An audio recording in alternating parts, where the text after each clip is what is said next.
Hey guys, what's up? My name is Josh. This is my buddy Ryan. We do the Behind the Curtain podcast. We are super excited about this episode. We have a very special guest. Ryan, tell them who it is. It is none other than the one, the only, Dr. Judd Burton. Yay! And he's here to talk about Babel and Nimrod A lot of stuff. and ancient mythology. Yep.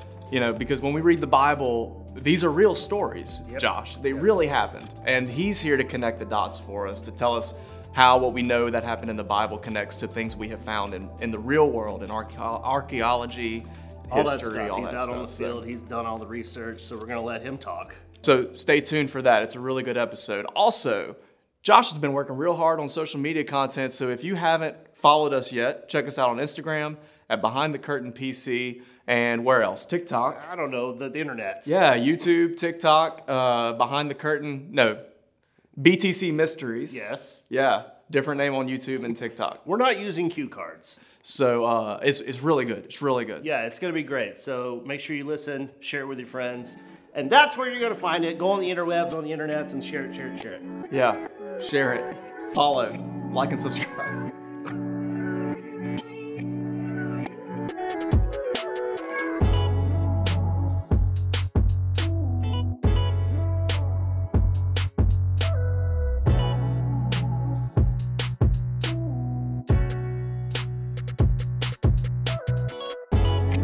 All right, everybody, welcome back to Behind the Curtain. Thank you for joining us today. We have a special guest with us. Today we are joined by Dr. Judd Burton. And Josh and I had this episode planned, a little while back. We've been building up to the Tower of Babel, and we were starting to go over what topics and things we wanted to look at. And Josh reached out to Dr. Judd Burton and asked if he'd be willing to join us to discuss this topic, and he graciously accepted. So welcome to the show. Thank you for joining us. We're really looking forward to whatever insight you can give us on this topic that it seems like such a big deal in history, but it's a very small part of the biblical story. Yeah, we were going to tackle this topic between us, and I was like, let me reach out to Dr. Burton and see if we can get somebody that knows what they're talking about on here instead of us fumbling around. So, yeah, very graciously, I threw it on you last minute, and you were like, let's do it. So, very, very awesome. Happy to do it.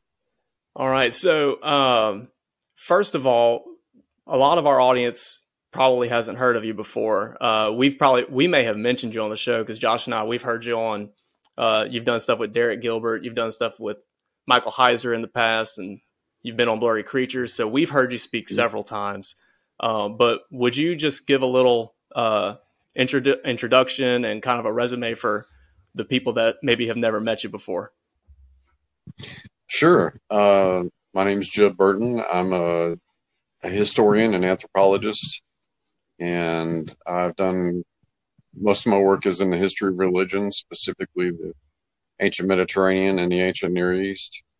I'm a PhD in history from Texas Tech University, an MA in anthropology from the same university, and a bachelor's of history from Simmons University.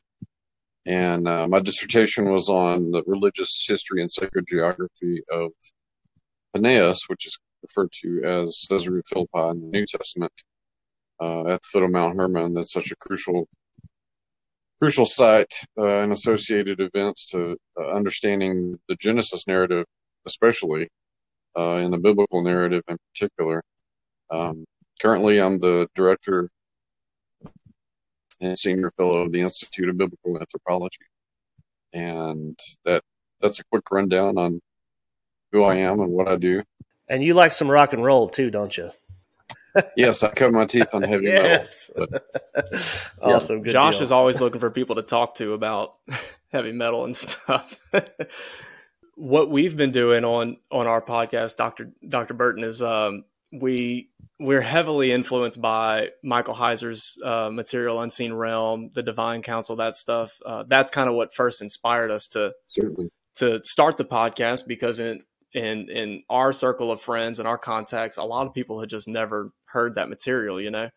And And then we kind of got into some of the more fringe sci-fi and conspiracy stuff, aliens, and the things that some people really enjoy and some people run far away from. And Josh and I said, you know what, let's start a podcast and talk about this and see who will listen. And so we've been going through Genesis 1 through 11. We talked about creation, the garden. We talked about Mount Hermon and Genesis 6. And so we're finally reaching the end of that journey. We're at Genesis 11 and the Tower of Babel. And like I said, one of the things that in studying it and hearing what people like you and that have to say about these ancient religions and ancient cultures, it has such a small footprint in the Bible. It's 9 verses, but this would have been a major world religion, economic, whatever. This is a huge event. And so I'm wondering, could you just shed a little light on like, maybe just start by saying like, is what is in the Bible, are we supposed to just rely on that, or like, why does it take up such a small space in the Bible? And like, what else should we be expected to know about that stuff? Cause I've heard that story 100 times since I was a kid and never thought anything of it until I started studying, ancient history and stuff. So how should we look at stories like that, do we just go past them, or is it important to know what else is kind of, behind it? No, I think those events in Genesis are pretty foundational. Despite whatever, however brief the accounts of the various events may be, I would put the same sort of prefatory fundamental importance to what's going on in Genesis as I would to, let's say, the end of time in Revelation, because John and Moses have a kind of similar experience, don't they? John is being shown the end of days. Moses is being given a vision of the most primeval periods in creation and in our history. And so both of these guys are looking at mind-blowing stuff, right? I mean, it's pretty weird, pretty bizarre stuff. And so they're filtering it, again, through the lens of what they know, trying to make it digestible to, first of all, the audience at hand, right? Which would be respectively the ancient Near Eastern and the Eastern Mediterranean, classical Levantine Israel. So, and the larger Greco-Roman world too. But that right there in and of itself should be enough to give us pause to consider that just because something like the Tower of Babel only takes up a few verses, it's still very pregnant with meaning. It's still foundationally important to understanding other elements in the Bible, arguably. But as a moment in history, it's very important, and I would argue that we're really just now starting to peel that onion back in terms of the nuts and bolts mechanics of what exactly is going on in what would then probably be late prehistory. And we can circle back to that later, but I think amongst other things, we've been looking for the Tower of Babel in the wrong time and in the wrong part of Mesopotamia. What do you mean by that? I have no idea where to even start looking for the Tower of Babel. So where would you say? Right. So usually a discussion, let's just say a Sunday school or Bible study discussion of the Tower of Babel and all associated personalities like Nimrod, who we can talk a little bit more about tonight. Usually the kind of imagery that we already have set in our head are the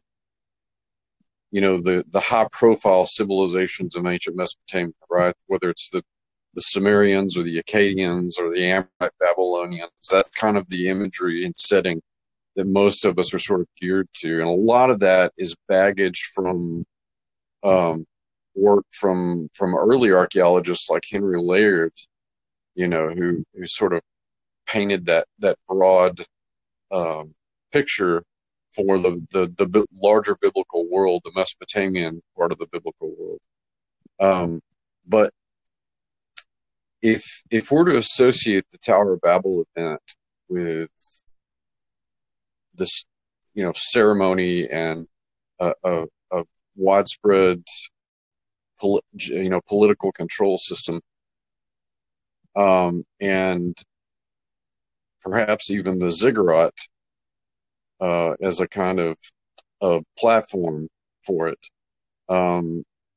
then it's arguable, at least in the kind of strange, almost Conan the Barbarian world that the pre-flood world is like. If we're going to look at it, if we're going to look at the ziggurat as part of the Tower of Babel event, and I'm not saying that it was a literal tower. I think that there's something more at play here, and certainly something more supernatural. Watcher knowledge, being put to use. I think there's a lot of that at play here. I think that that's demonstrable on a number of levels, which we can get into in a moment. But there were sophisticated societies in Mesopotamia before the Sumerians and Akkadians. There was the Ubaid culture that existed in basically the same geographical area that most of later Mesopotamian civilization would reside in. In fact, a lot of the Sumerian cities, like Uruk and Nippur and what have you, were originally Ubaid settlements. And we find out that it's cultures like the Ubaid especially, and perhaps even the earlier Halal culture, and these are both technically Neolithic cultures. They date from about 8,000 to 4,000 BC. If you factor in that there was this sophisticated civilization before what we would consider the classical Mesopotamian, quote unquote, height of Mesopotamian civilization, then I think that there's some interesting possibilities that open up in the text, particularly when you factor in a character like Nimrod, who ostensibly starts off as human and seems to become something other than human. And, we can get into that in a moment too. And his long-lived status, if indeed he's the same personage as Gilgamesh, would also sort of add again to the high strangeness of the world at hand.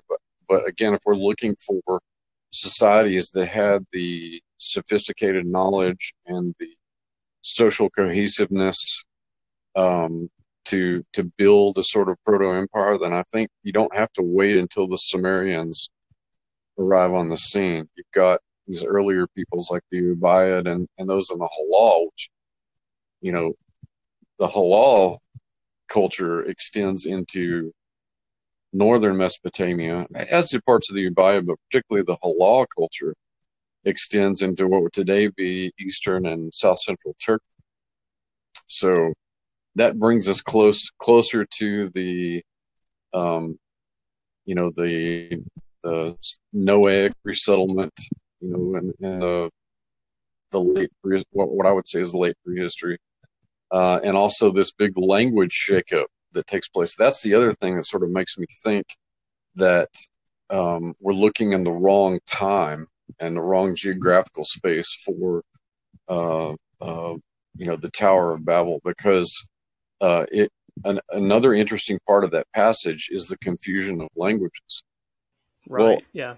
For all intents and purposes, a lot of people in that Trans-Caucasus region, which consequently is where the Sumerians originated, they were not indigenous to Mesopotamia, and where it juts up against the Proto-Semitic world. We've got this huge language shift that historical linguists tell us happened several thousand years ago.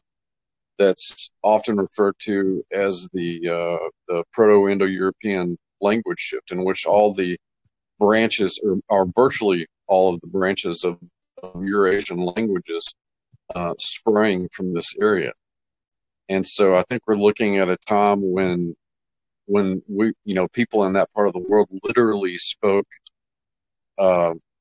mutually intelligible dialects or pidgin languages of the same linguistic family.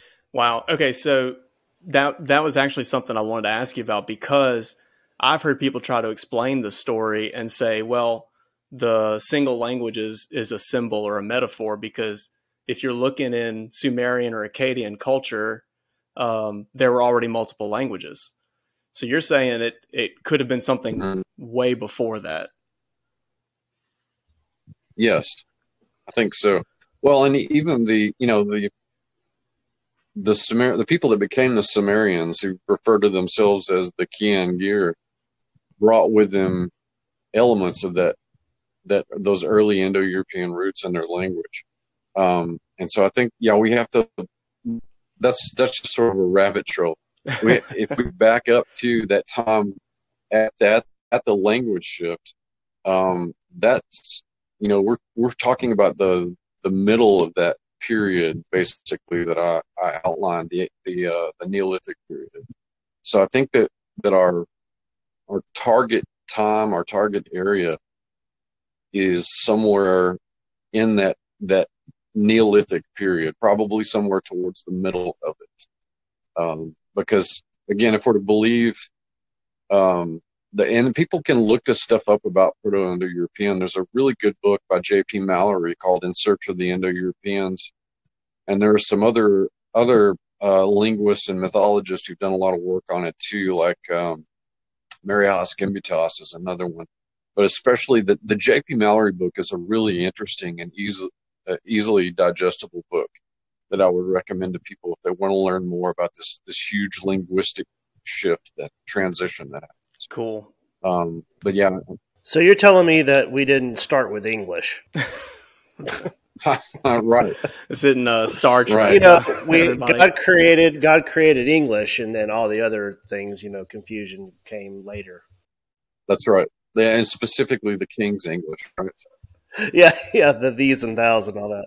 Another thing, not just the languages, but another thing is the tower, which you kind of hinted at this a second ago, because and Josh and I, we've discussed this on the podcast before, that you kind of get this Sunday school indoctrination. Like, I heard this story when I was a kid, and when I was a kid, the tower was, like the Eiffel Tower, the Leaning Tower of Pisa, or something, like, what we would think of as a modern tower, the Empire State Building or something, So you're of course, if you study that time, it's probably more like a ziggurat, and you see these things all over the world. So do you think that this was maybe the initial one, or, I don't know if you want to just take a minute to explain the history of the tower. Well, I think that there's a reason to believe that pyramids are, well, first of all, pyramids, ziggurats, and, whatever appellation people want to stick to that particular feature,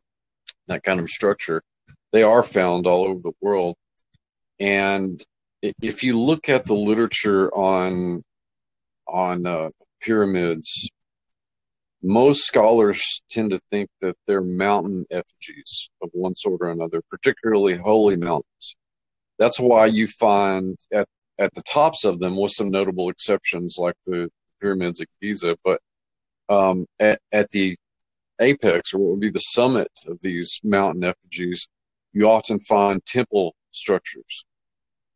And I think that's by design. I don't think that's just necessarily something that people fabricated and just, shared through diffusion. I think that it's not just any old mountain effigy, but I think it's a commemoration of the Mount Hermon event. Because this presents the sort of fallen faction of the divine council that became the gods of antiquity, the gods of late prehistory, if you will. And that temple structure at the summit of these mountain effigies, pyramids, serves as a testament to that, because the civilizations that built these structures were all in some way, shape, or form heirs to the cultural and social engineering that was perpetrated in the pre-flood world by the Watchers. Yeah. So what is going on? And that's kind of the conclusion we came to, because we did a whole episode on Mount Hermon, and we're not scholars, we're speculating a lot of this stuff, but from listening to guys like you and Dr. Heiser and maybe a little bit of Tim Alberino and some Derek Gilbert, like we're like, man, this is they're recreating Mount Hermon over and over again all over the world, it seems. And so if you could like paint us like a cultural picture, if you will, of like what is going on at Babel. Why are they building this structure? Why are they trying? Because it kind of like we were saying, the whole flannel graph indoctrination of, oh, they built this tower and they wanted to make a name for themselves. And it's like, okay, but what's really going on in the spirit realm?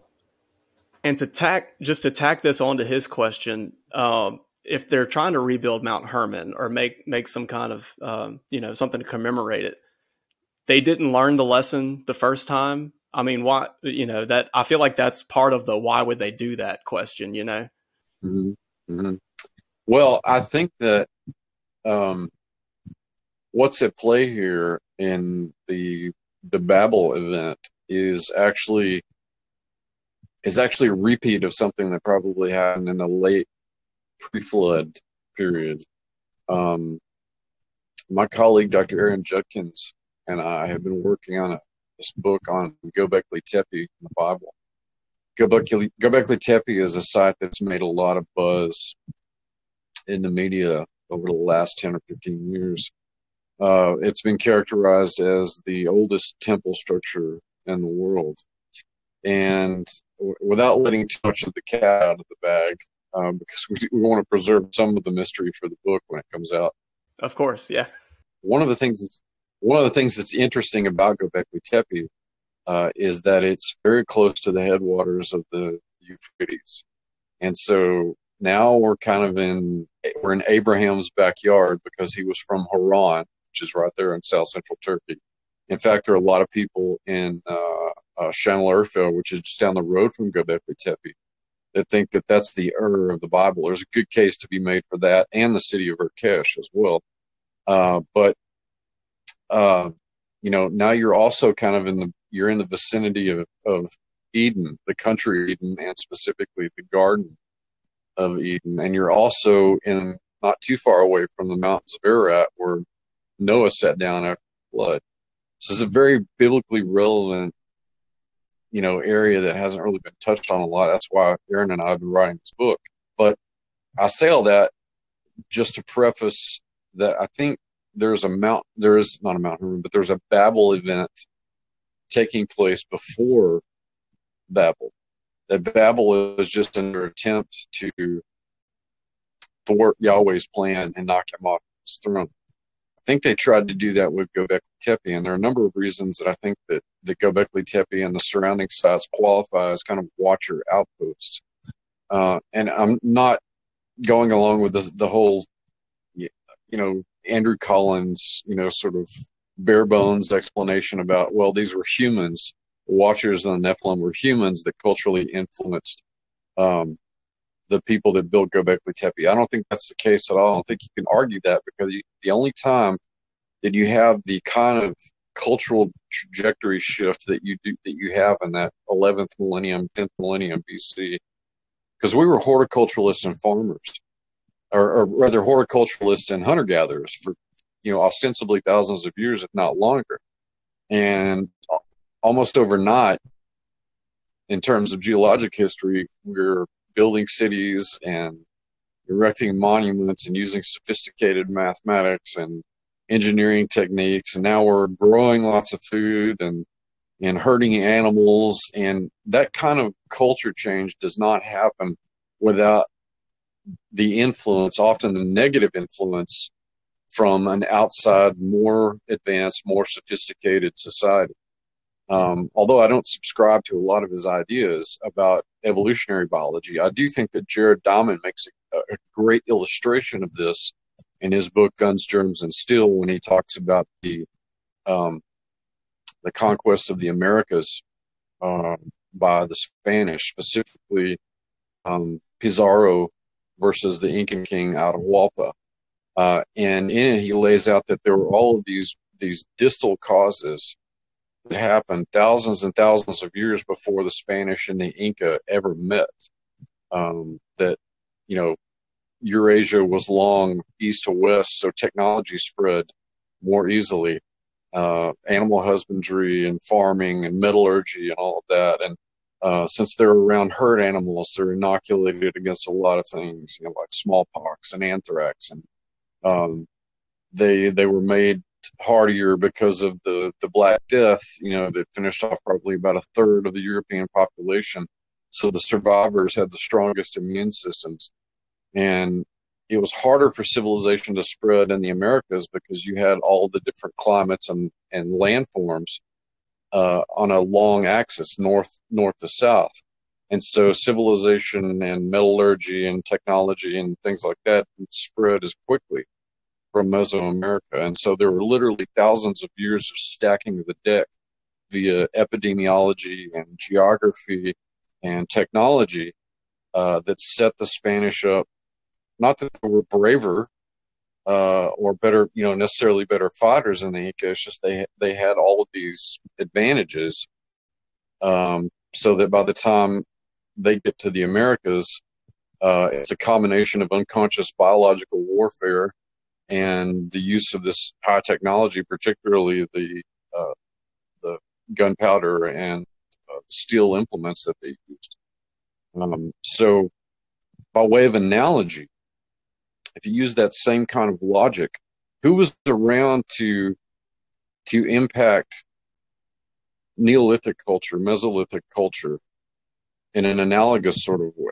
Well, I don't think you can look to human agency for that because, again, just bare bones anthropological demographics for that time, virtually everybody was a horticulturalist or a hunter-gatherer of some sort.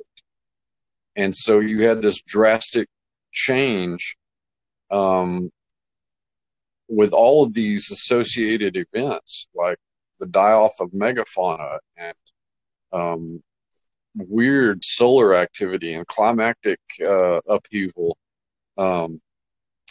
flash freezing and flash flooding. You know, you're at the end of the last ice age. The sea levels are beginning to rise. And so you throw all this stuff together, particularly the analogy that I mentioned from Diamond's work. I think the only thing that really makes sense is that there was at the very least, there was some outside cultural agency at work here that impacted the culture in, you know, ancient Anatolia at the time. Now, if that holds true and we're dealing with the Watchers, then these fallen entities, as part of the satanic coup, never lost sight of thwarting Yahweh. And looking at the Göbekli Tepe area as a kind of supernatural military operation, they knew that Eden was somewhere in the vicinity. Our thinking in writing this book is that somehow they thought that they could weaponize this strange place where heaven and earth touched. Because Eden was this different place, because Adam and Eve had this direct access to God. You know, they could ask him anything. They could talk to him whenever they wanted to. They had this immediate access. And so my thinking is that the Watchers believed that they could weaponize that somehow, that they could either convince the angel that guarded Eden to side with them, or they thought that they could overpower them. Now, obviously, this was an attempt that did not succeed. However, I'm saying that it's the model for the Babel event in the Neolithic period, the later post-flood period that we're trying to zero in on today. That's pretty incredible. You're blowing my mind right now with some of that. That's never thought about what the strategy of the Watchers or the Nephilim would be. And you made me think too, this whole idea of like invading Eden, overpowering the cherubim, what you mentioned, that sounds like a Gilgamesh story. Isn't that what he tries to do? He tries to get into the home of the gods. Yeah. So same story, maybe. which makes all the more sense if in fact Gilgamesh and Nimrod are the same person, Right. which has been argued. I was going to say, what's your take on that? Do you think so? I think it's possible. I think that what really intrigues me is the multiple name hypothesis about how that there were different names that Nimrod adopted during the course of his extended life. I think that the Genesis 14 war may be a place where we find Nimrod. I know that it's been touted that that the personage of Amraphel may have been Nimrod. I've also heard it said that perhaps even Hammurabi was one of the names of Nimrod. What's interesting about that is both of those names contain the morpheme Ra, which is the Akkadian Sumerian word for ruler or prince, and it's a direct allusion to the dead god kings and the Apsu, the Mesopotamian underworld, which would be completely in line with this Antichrist figure that Nimrod clearly was. It's also interesting because, again, if we're to believe some extra biblical material, then Nimrod meets his fate not long after that at the hands of Esau. Now, this isn't a canonical account, but it is found in some of the extra biblical material, and that this Esau, another hunter, perhaps a hunter for the Lord, and not against the Lord or in the face of the Lord, as the idiom is in the Genesis reference. But that opens up all kinds of interesting possibilities. Again, time will tell. That stuff has to be fleshed out.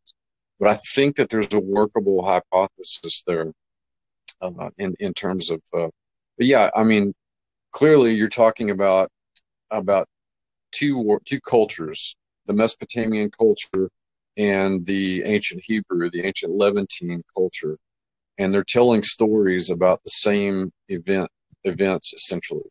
That's why and it's been again demonstrated by scholars like Amar Anus, this wonderful Estonian Assyriologist who's done some really good work in comparing these Hebrew concepts with the Mesopotamian concepts, and so that's why the Alkalu share the same qualities that the Watchers do, the sons of God, the Benah Elohim, and the sort of lesser gods, like the Anunnaki, share a lot of the similarities with these both pre-flood and post-flood giants. So it shouldn't surprise us a great deal to find this connective tissue, and we're probably dealing with the same personality in that of Nimrod and Gilgamesh. Heck, even the Mesopotamian literature talks about Gilgamesh having the equivalent of a military palace or summer home or something in the Mount Hermon region.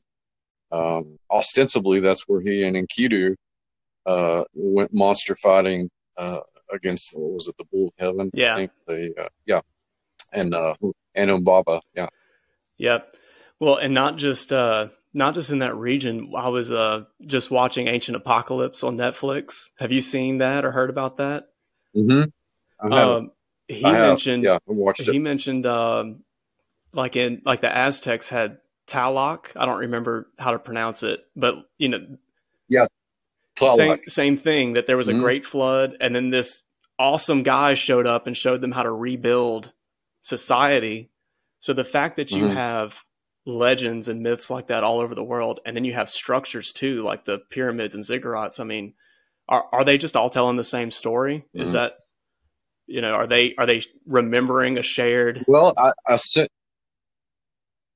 a similar story, I think. Yeah, when you take into account the geological evidence, the climatological evidence from that period that geologists have come to call it's the late Pleistocene epoch, but the Younger Dryas event is what geologists call that. Yeah.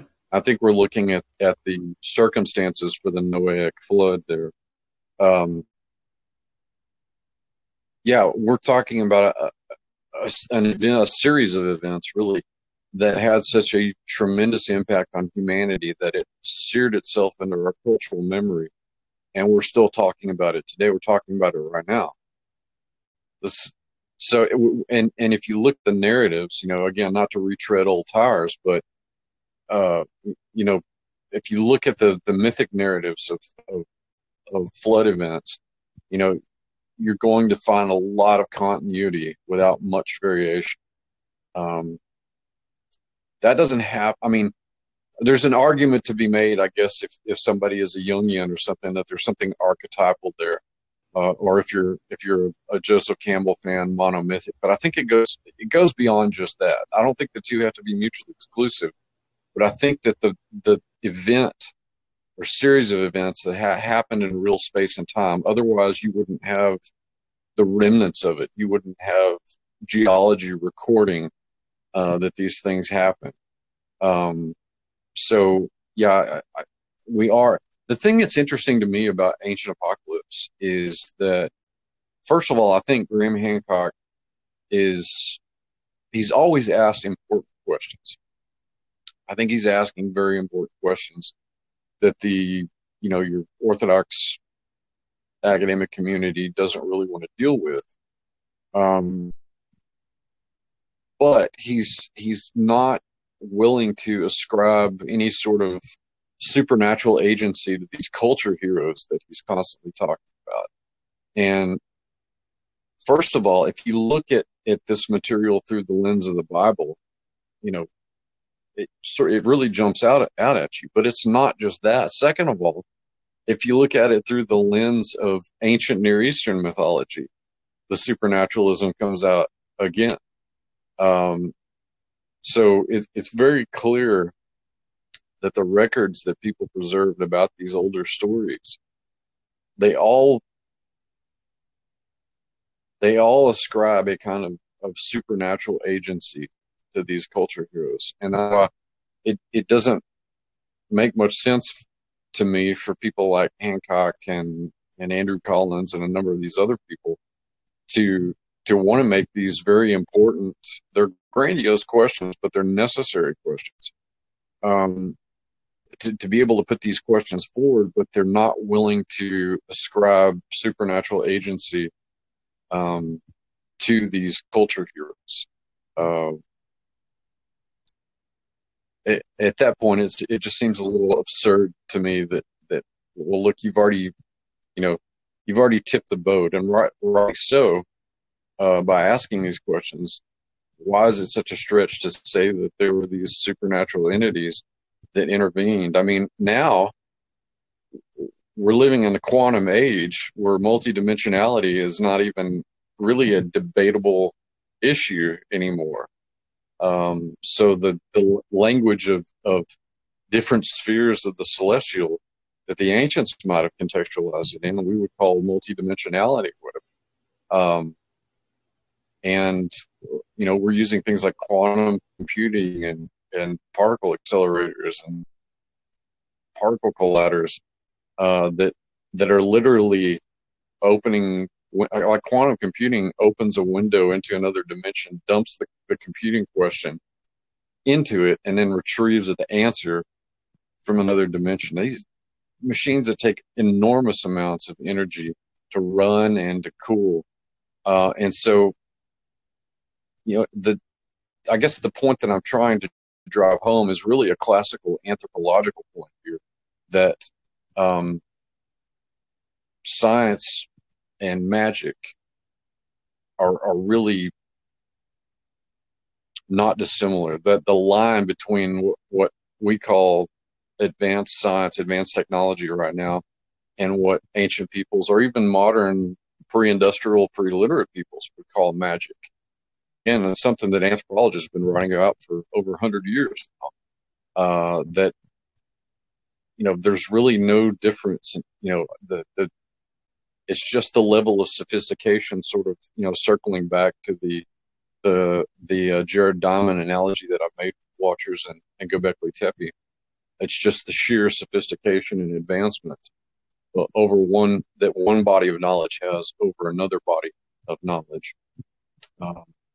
But yeah, I think I would encourage people to watch Ancient Apocalypse, but to look at it through a biblical lens to get the most out of it, because you're going to recognize the behavior of these culture heroes that Hancock references again and again and again.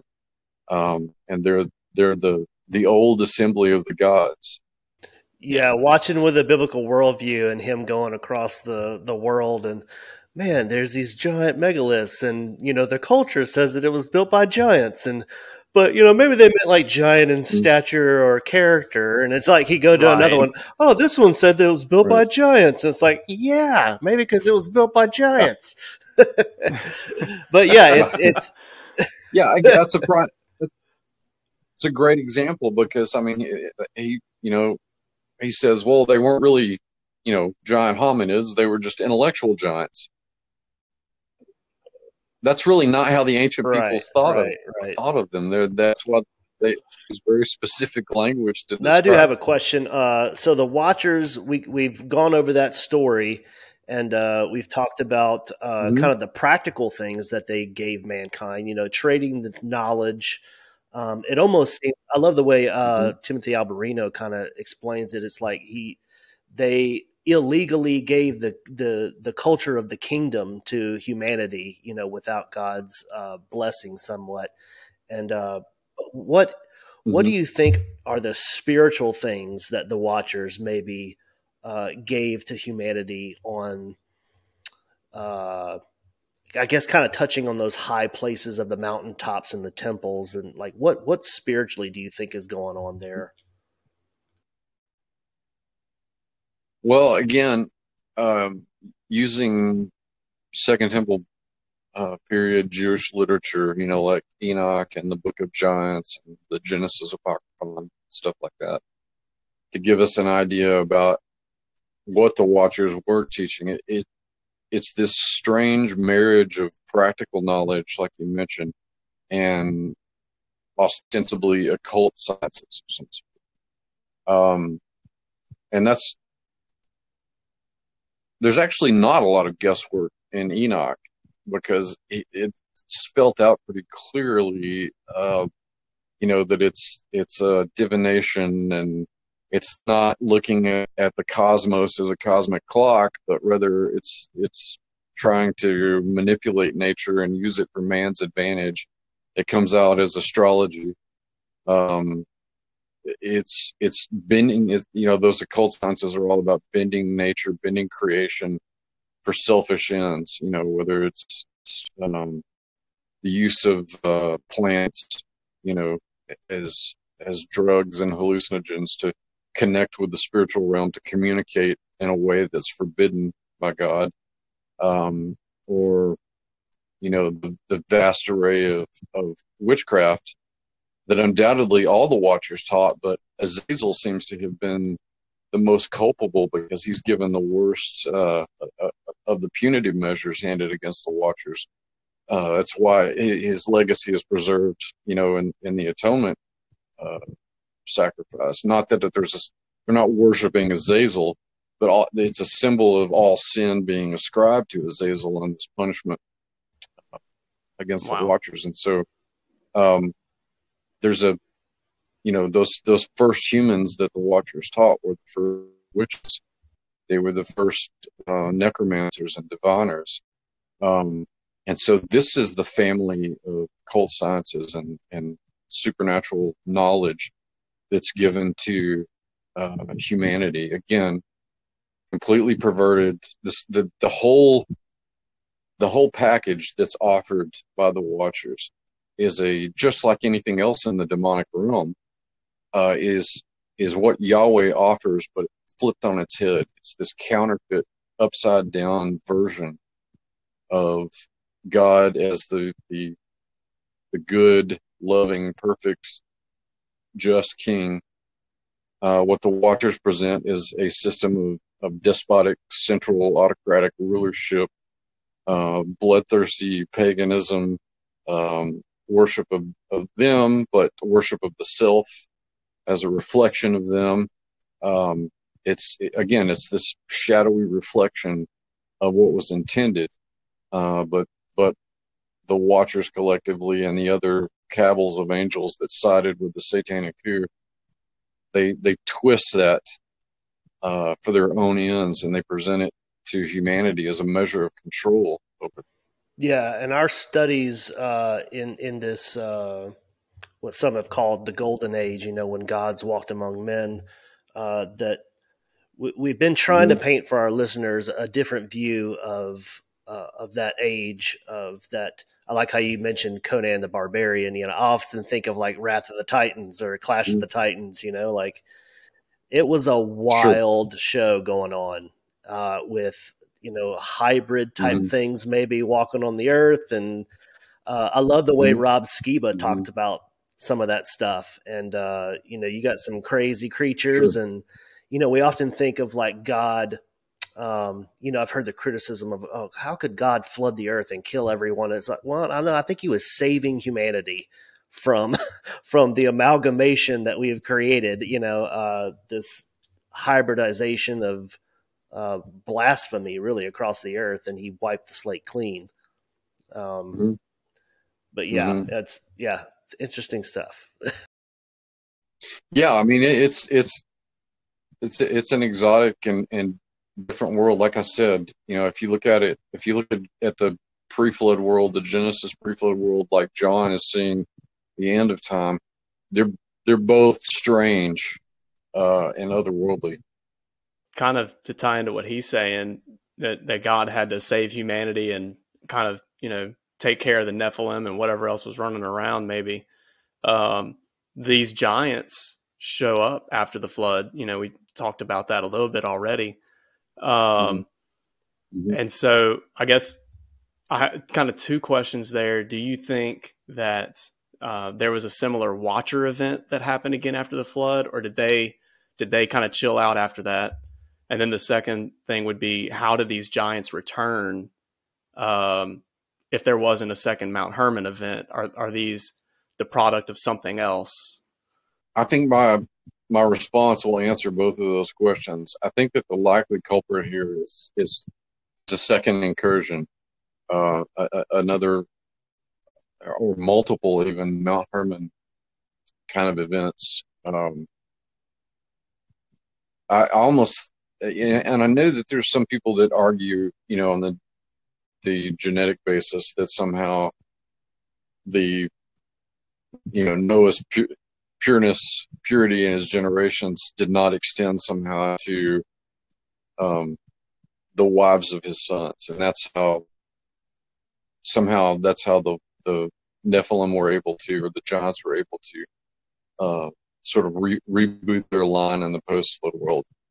To me, that doesn't really make a whole lot of, it's really theologically congruent with that passage. So I tend to think that implicitly there had to have been multiple incursions, at least another incursion afterwards, in order for that to happen. And that's probably true of both the hominid giants and the chimerical creatures that also populate quite starkly the iconography of the ancient world. So I think that that's really the only, again, just a theological reading of the passage gives you that's really the only thing that you're left with. And of course that made sense to the ancient audience. It's kind of a chicken and the egg sort of a question in a way, but it would have made perfect sense to them, particularly an ancient Hebrew audience. We do have to look at this, in the broad context of an ancient Near Eastern audience, because the ancient Hebrews were ancient Near Eastern peoples, but specifically, that's how they would have seen it.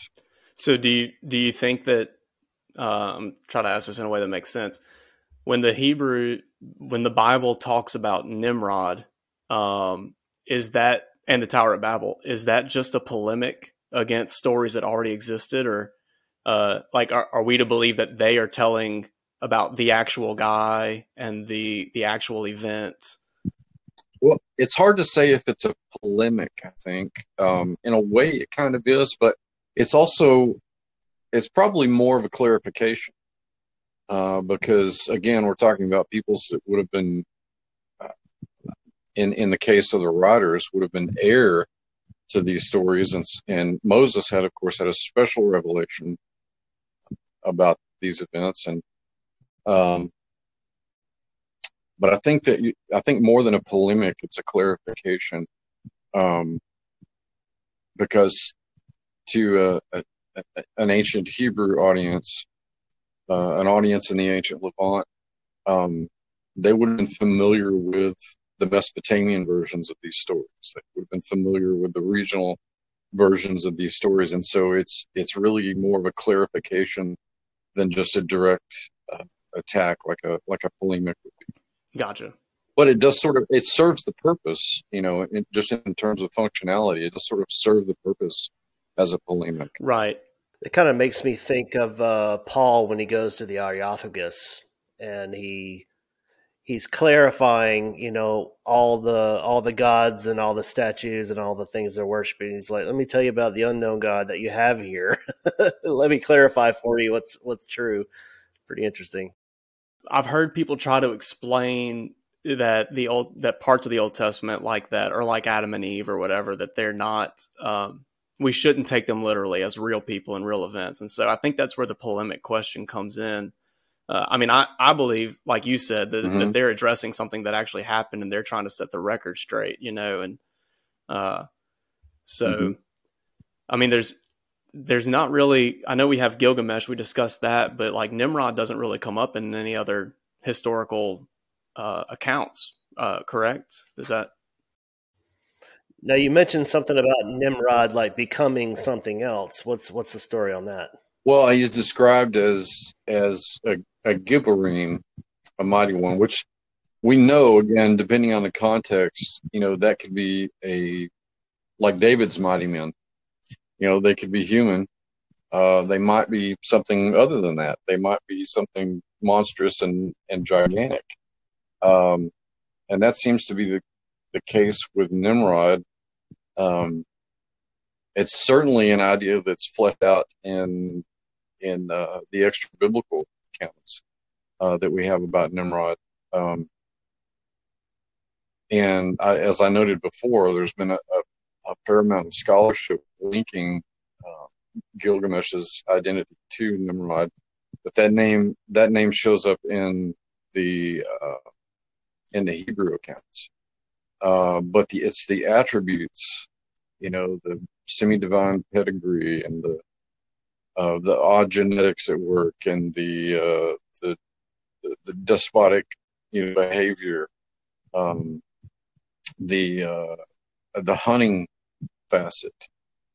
Orion is probably another name for Gilgamesh, so you probably make a good argument for that.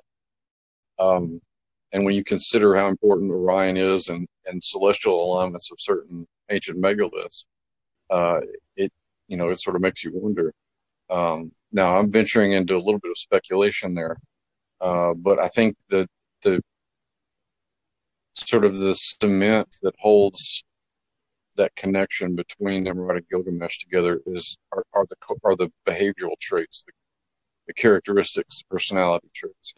I've heard people try to explain Nimrod and giants after the flood as results of like ritual. Like they'll talk about sympathetic magic and like Baal, the fertility rituals and stuff. Do you think that's in the scope of this, or do you think that it was? I think so. Yeah, I think it has to be. I think part of it is probably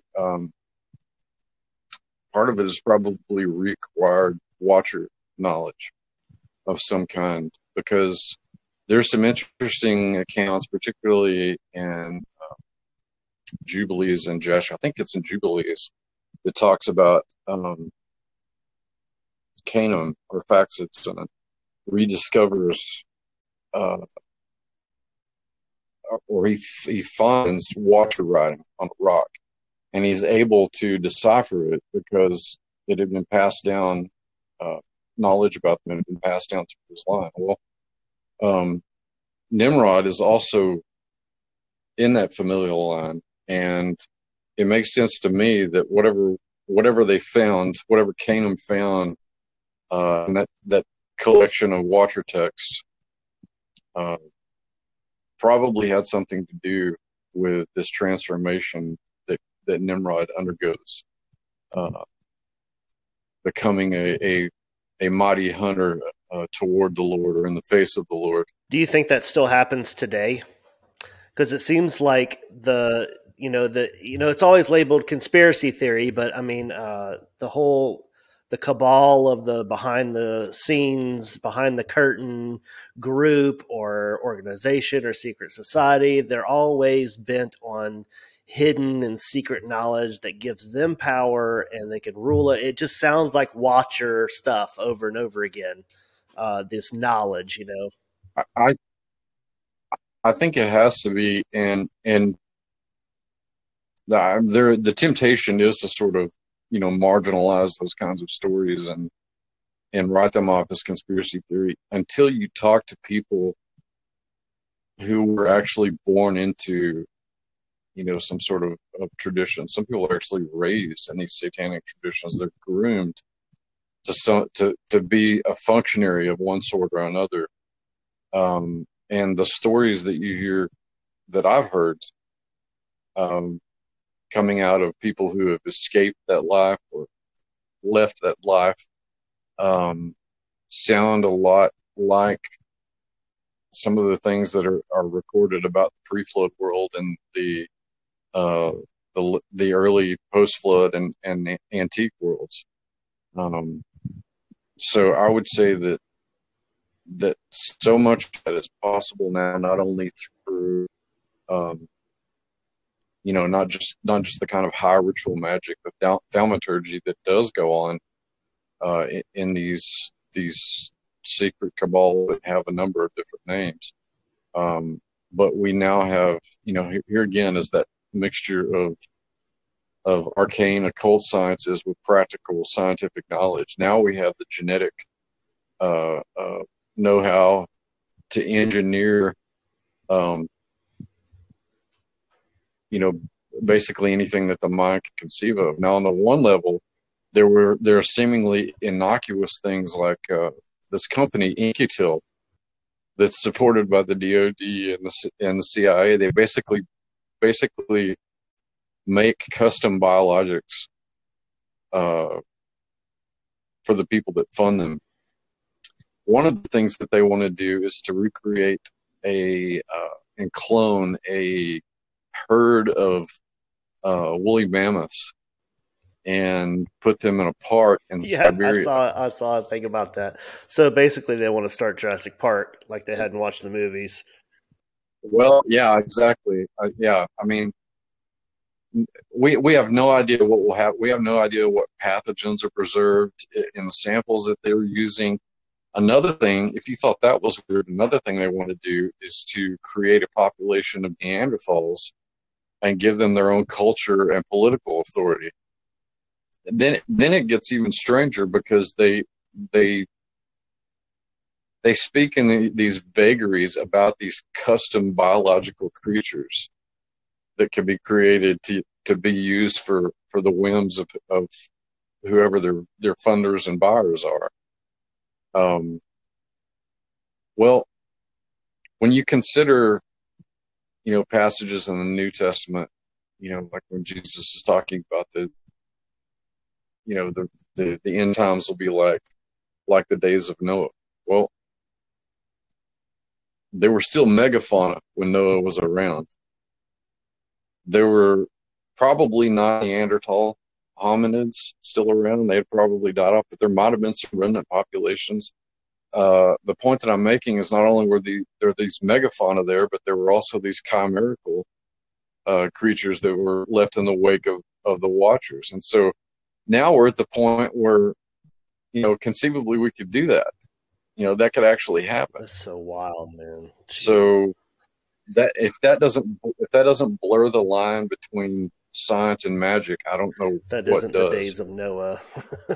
I tell you what, Yeah, that really that's- opened my that's eyes crazy to to that think stuff about. is the late Rob Skiba, man. I know you guys are pretty good friends, and man, his research into that stuff was really eye opening. Yeah, Rob was great. He was really good with that stuff. Something kind of on that note, Josh and I were discussing this the other day, the conspiracy that, back in 2003, they found Gilgamesh's tomb and may have found, a body or something. And do you think that an organization like that would ever go as far as to try to recreate a person or a giant in that case? I don't see why not. I don't see why not. And In-Q-Tel is probably on the short list of companies that could do that. As far as the finding of the tomb of Gilgamesh, I remember exactly where I was when I first saw that article. I was a historian, a computer on, and my news ticker. It had a steady stream of headlines, and one of them was this BBC article. So the tomb of Gilgamesh had been found. So I clicked on it, I read it, I thought, that's really interesting. Because I was finishing up my master's degree in anthropology at the time, and so all of this stuff was on my radar anyway. But I kind of filed it away, and 6 weeks later, I remember turning the TV on, and the news said that the invasion of Iraq had begun. And I immediately thought back to that article and looked it up on my computer and read it again. And I thought, that's interesting.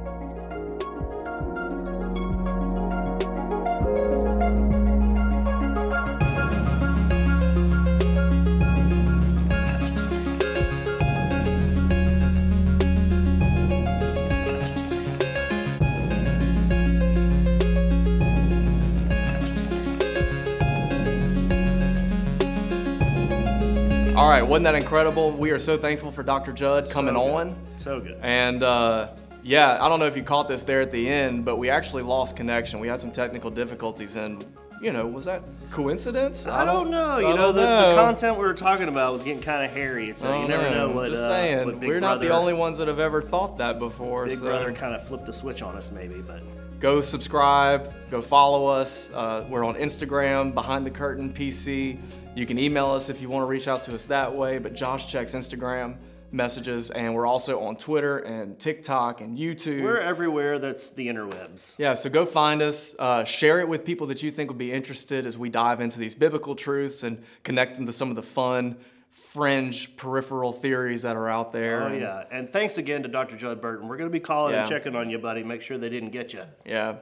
But all right, y'all stay tuned for the next episode where we're going to announce a new topic. Yes. We're actually going to graduate from yeah. Genesis for a We little might while. move on from Genesis. We'll come back, I'm sure. It'll be there. Yeah, It'll be around. fun. But it's going to be great. So catch y'all next time.